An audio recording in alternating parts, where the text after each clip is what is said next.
Hi, welcome to Walking in Love. I'm Melissa Whitkey. Thanks for joining me tonight. Tonight I want to talk to you about things I'm mad at. Not a very inspiring message, but I think it's important that we talk about the things that bother us because they're part of who we are too. And when we talk about things, it gives us an opportunity to change them. So here I am. I want to talk about the things that I see wrong with this world tonight because I'm kind of mad at the world. I'm mad at what I'm seeing happening. I'm going to give you a couple examples of the things I'm really mad at. Number one, we cannot normalize violence. We absolutely cannot normalize it. And I'm getting sick and tired of people justifying the violence that we're seeing in our cities today. I have to tell you a couple things that happened to me this weekend that really got me upset. The first was that my son was visiting me. He's in town from New Orleans. He came to see my daughter who got her black sash in Kung Fu after 10 years. I was very proud of her. But one of the first things that he told me after he got off the plane is how worried he is about the carjackings in New Orleans and how bad it has actually gotten. And we spent quite a bit of time talking. Now, my son has been down there for quite a few years now. And this is the first time that he's actually told me he's really worried about the carjackings. And it's getting really violent and it's getting close to home. My future daughter-in-law's car was broken into right outside of their house twice. So the violence is right there. And then Saturday night at 1:48 a.m., I get a phone call from my daughter. She and her friends were leaving a bar. It was actually her birthday, and they were out celebrating. And there were gunshots. And they had to run and get out of the way. And luckily the police were there, and as they were running away, the police were going towards the bullets, right towards the gunshots. And my daughter called me up in a panic. They ran into a restaurant and then we're able to get home and everything was okay, thank God. But there is way too much violence in our cities today, and it's not something that we should normalize, not something we should ever accept, not something we should ever not fight to get rid of. I'm mad. I'm mad that I have to worry about my kids. We went into Baltimore, to Little Italy on Sunday night to celebrate my daughter's birthday. We went to a really beautiful Italian restaurant called Scala in Baltimore. Very well-known restaurant. Just 2 weeks ago, their general manager was killed in just some gun violence, some accident. I didn't hear the details of exactly what happened. I heard that someone tried to steal his car. I don't know if that's the details or not. But senseless violence. Senseless violence. This is not what God created us for, and I'm angry about it. I'm angry that I have to worry about the people I love. I'm angry that people are dying needlessly. There has to be an answer. And the only answer, it's not more laws. I'm sorry, I don't agree with that. Yes, we need laws, but the problem is the criminals don't follow those laws. What we're seeing in our cities right now also is these bail laws. People are in New Orleans, people are getting arrested and they walk right out the door. So there's no deterrent for them. So I'm mad at that too, that I have to worry about my children. I have to worry about your children. I have to worry about anyone today in these cities. This is senseless. Those of us who know have to do something. Those of us, we have to rise up and we have to figure out what's really causing this. The evil in the world is out of control and I'm angry about it. It's evil. And the only way to fix it is to counter that evil. And we all have to do what we can. We have to support each other and love each other. What we're not teaching today is love for one another. You know what, it's funny. My husband and I were just talking about what we're seeing in companies today. My husband had a contract cut on a Tuesday and was told he's done on Friday. We had a contract through June that was just cut because no one gives a darn about anyone else anymore lately. We also lost a contract in December where, 4 people were taken from us because, you know what? They decided they didn't want to have us anymore. It had nothing to do with performance. People were doing a great job. We're at a place in society where we're starting to normalize things that were never meant to be normalized. We're actually normalizing violence. We're normalizing mistreatment of people. We're normalizing stress. We're normalizing disrespect. We're normalizing things that this book tells us is wrong. It's funny. I worked in companies, for a long time. I've worked in corporations. My entire career has been working in corporations. And when I started my career to now, there's been such a shift in society and the way we treat people, we're not very kind to each other. People don't take the time to get to know each other. They don't look to figure out who a person is anymore. It's kind of, what can you do for me lately? We're not walking in love. And the result of not walking in love is everything we see today. The chaos in this world is a direct result of us not following what God put us here to do. That's all it is. It's really very simple. I always go back to that one verse, and God has brought that verse to life for me in a different way recently. God said, I call heaven and earth to witness. I set before you life and death, blessings and curses. Therefore, choose life so that you and your descendants may live. Every single thought that we have can either be aligned with God and his blessings, or it can be aligned with this world and the opposite of God's blessings. Blessings or curses. You know, it's funny, we think we live life by the passing of time, but really what I've come to understand is that we live life one thought at a time. And if those thoughts are aligned with the will of God and the word of God, the result is going to be a beautiful life. It's going to be a powerful life that has the ability to bring energy into this world to bring it up. Have you ever heard of Christ consciousness? It's an energy level that was felt when Christ would enter a town. They're saying that other people have had that. Mother Teresa, they said, you know, people have said that she operated at Christ consciousness, that level of energy and love that you can bring into the world that actually elevates the world. I've talked before about the book Power versus Force.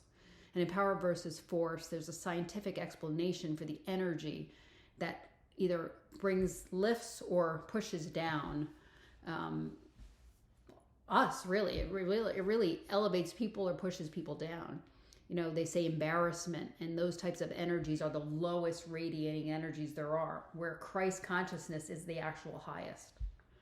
So we have the ability, whether you understand it or not, to impact this world with love.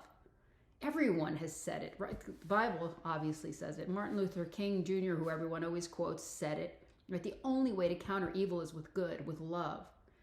That's what we have to do. We have to start caring about each other.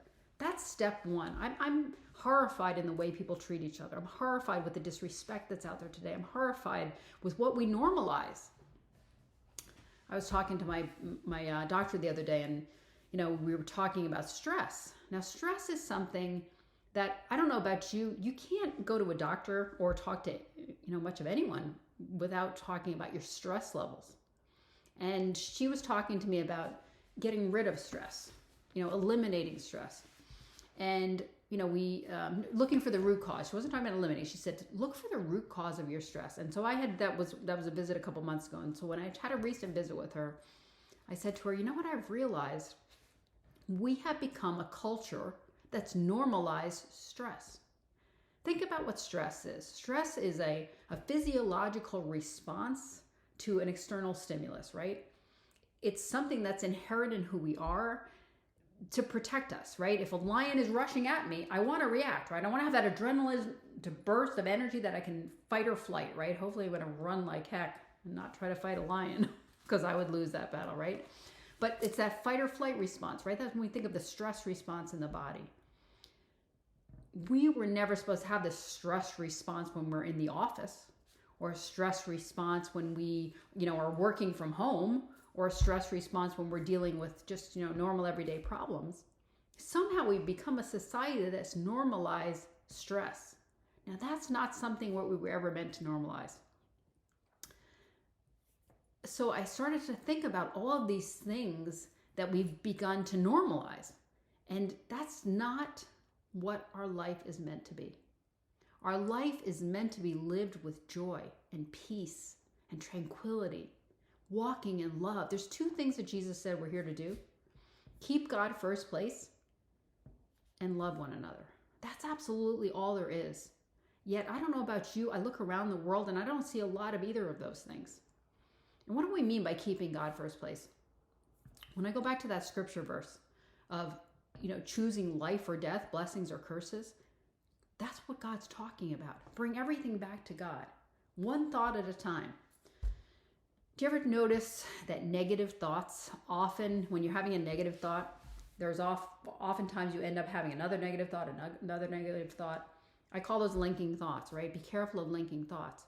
And it seems to happen with the negative more than the positive. So what the Bible tells us to do in order to walk the life that God wants us to walk, we need to align ourselves with the will of God. To do that, we need to take our thoughts captive. The Bible tells us to take each thought captive. Each thought captive. When you take it captive, why are you doing that? Because you need to look at the thought, right? Think about the power of our mind. All our mind does is create thoughts, right? We act based on the thoughts that we have. So the thought is where the power lies. But those thoughts can be powerful or they can harm us, right? They can be powerful in a good way or they can be powerful in a way to harm us.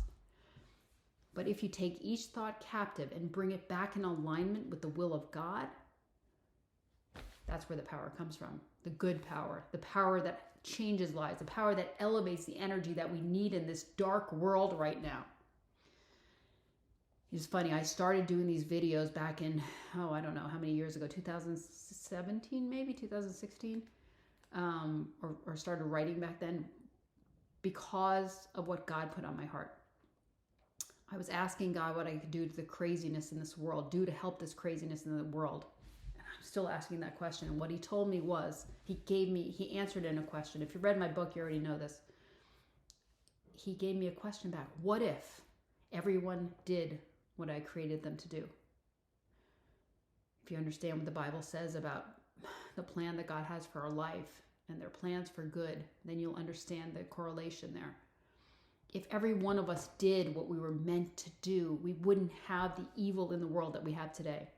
The evil exists because so many people are turning their back on God. So many people aren't doing what they're here to do. That's why we have evil. That's why we have people who are capable of committing murder. Think about that.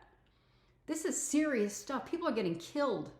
I was reading at a carjacking, and once my son told me that, I started looking at articles.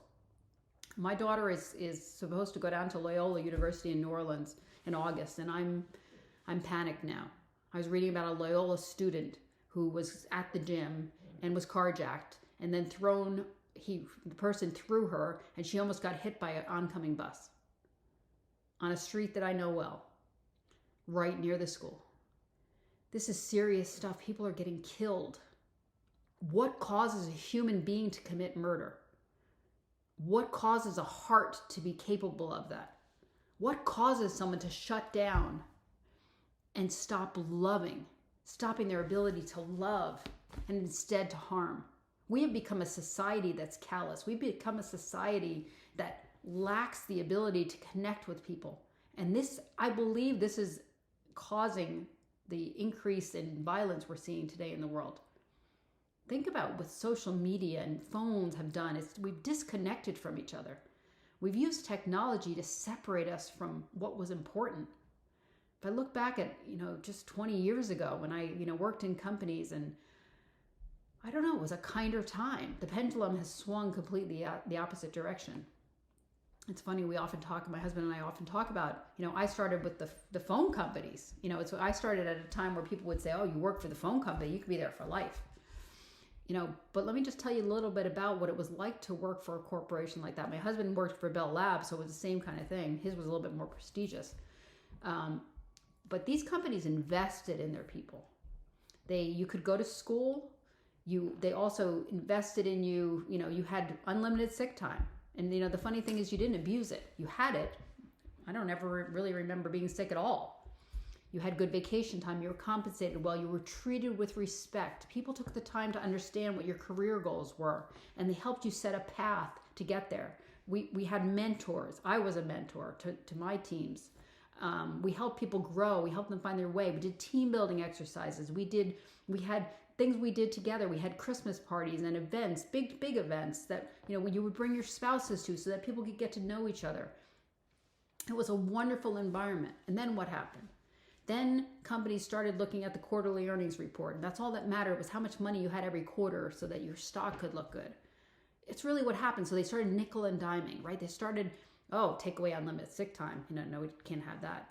Oh, take away holidays. We had a ton of holidays at the phone company. Take those away too, and throw those into your paid time off bucket. Take them when you will. Have a few that you have to take, but the rest from now are in a bucket. You take them or not, or they're part of your vacation. They stopped sending people away to school. Instead, what they moved towards now, the pendulum has swung so far. We don't train our people. Instead, we hire people. We look for people with every certification known to man, and we try to hire what we need in the moment. And then we don't worry about the other people. We don't need those people anymore, right? Because we don't really know them anyway, because we never took the time to get to know them. Obviously, there's a little sarcasm there, but I'm angry. I'm angry with the way we're treating each other. This is not what God put us here to do. We're here to love one another. Those of us who understand this need to get up and love more. Do the opposite of what we're seeing in the world. People don't understand the power of the energy that Jesus Christ died for us to have. Inside you, inside me, is this energy that can change the world with love. Now, it doesn't mean we don't do other things too. No, of course it doesn't. So please, I don't want to hear any responses like that back. Oh, Melissa, you're being idealistic. No, I understand the power of God. And I'm mad that we've accepted violence, that we've accepted murder, that we've accepted all of this without understanding that the cause of it is because we stopped caring and doing what God told us to do. Until we get up and start understanding that we're here for one reason only, and it's to love God and love each other. Just love. That's the only reason we're here. It's the only reason you were born. It's the only reason I was born. We have other gifts to show our love. Thankfully, there's things that we can do to make the world a better place. But it all comes down to this. And you know what? At the end of our lives, that's all we're going to care about. Who loves me? It won't matter what I accomplish. When I'm at the end of my life and I'm ready to go to meet God, I'm just going to want to know that I loved everyone that I could love, that I tried to make a difference, that I did everything that was before me, that I heard his calling in my life and I acted out accordingly and shared his word with everyone who will listen. What I'm encouraging you to do is open your hearts and love more, love harder. Let people know, look around and see the people, see people. I talked about seeing the person behind the anger, see the person behind everything, whatever emotion's coming at you. Instead of reacting to that emotion, look beyond it. Be the mature person who can take a hit or two, right? I always talk about Kung Fu. My daughter got her black belt on Saturday. I'm really proud of that because it's a journey I took as well. And I know, and it taught me so many wonderful things about life. It taught me to take a hit. It taught me that you will get knocked down in life, that there's going to be someone bigger and faster than you that's going to knock you down. And you have a choice to make in that moment. Do you get up and start swinging more? Do you get up and maybe not, and next time you won't be hit with that same, hit that blindsided you this time? Or you just feel tougher because you can get up and you keep fighting and you keep going because you have a reason to live? That's what we have to do in life. Love harder. Love more. Find people who are hurting. There's so many people that are hurting in this world today. Are you reaching out? Are you loving more? Are you showing love to people? I don't like sharing the things that I do because they're not, but I will share them because they're not mine. They're God's, right? When I'm getting much better at listening to what God tells me to do. I was just sharing with my nephew the other day. I was getting gas, and it was, we're so used to not having to deal with people. So you go to the machine, right, and you stick your card in, and it wasn't working, right? And of course I'm late for work or whatever, and I'm running inside, and I quickly give basically you throw your credit card at the poor person behind the counter, right? And, grumble a few words, and you run out to your car and you fill the tank. Filling my tank, and God said to me, you didn't even notice that person. Did you even say good morning? And I realized how awful I was. And throughout the time I was pumping my gas, which takes a few minutes, right? God was talking to me. I finished pumping my gas and I realized how wrong I was. Like, what was I thinking? So I turned around, I put my credit card away, and I went back in and I said, I just want to apologize to you. I said to the woman at the register, I said, I just want to apologize to you. I was in such a rush to get my gas. I'm sorry. I was frustrated it didn't work, that I didn't even say hello to you and ask you how your day was. this woman probably had 50 people before me do exactly what I had done the first time. You just saw like the smile, like the relief, the like, wow, you took the time to come back in and notice me. I wanted her to know that she was more important than me. That how she felt was more important than me saving 2 minutes. That I acted incorrectly and I wanted to apologize to her, and she deserved that apology. It's amazing when you do these little things, the impact you can have on someone's life. Another time I was down visiting my dad. I think I mentioned this in one of my videos, but I was down visiting my dad, and my dad, I was helping him move, and he was really angry, and he kind of yelled at the guard at the front desk, and I could see it made him feel really small. And I said, oh, come on, Dad, let's go, whatever. And I tried to get him, away, whatever. But he was mean. He was just mean. And as I was leaving the next day, I stopped and I said to him, I said, look, I really am sorry the way my dad treated you. And he said, oh, he's always like that or everything. And I stopped and I just put my hand on his arm and I just said, but you don't deserve that.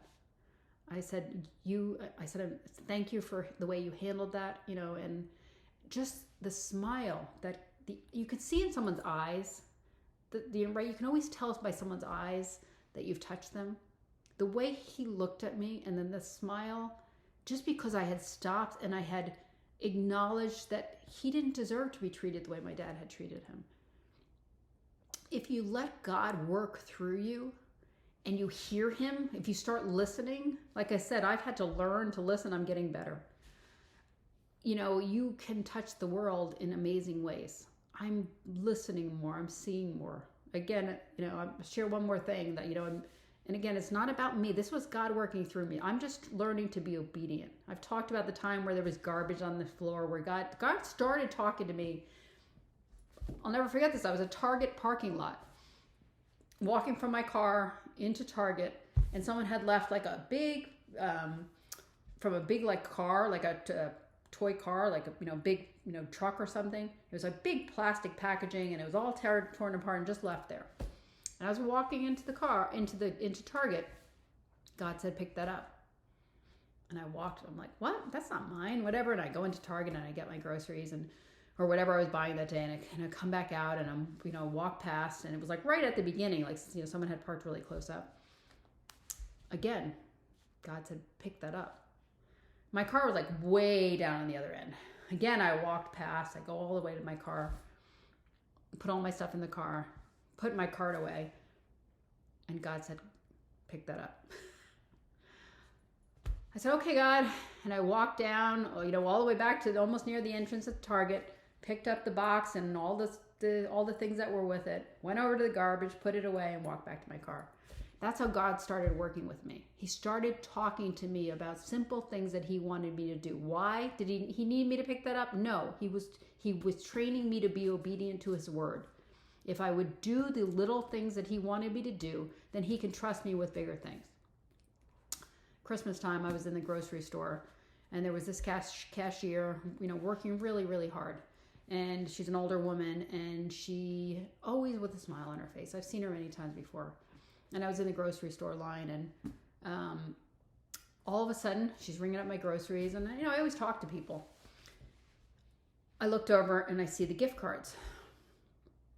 And God said, buy her a gift card. I'm like, what? Buy her a gift? I don't even know this woman, whatever. So, of course, I, just continue talking, whatever, and everything.